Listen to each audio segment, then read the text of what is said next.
เอ๊ะหนีไปตั้งแต่เมื่อไหร่เนี่ยโอ้อดฆ่าเลยตะกี้นี้แต่ไม่เป็นไรหรอกถือซะว่ายืดเวลาความสนุกละกันนะ มึงไม่รอดแน่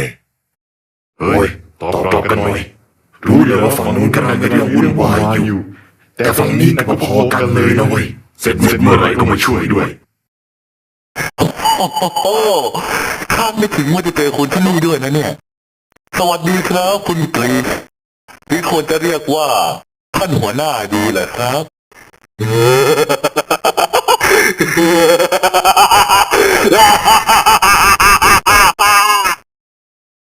อย่ามาขวางทางฉันจัดการเองให้มันได้อย่างงี้สิวะ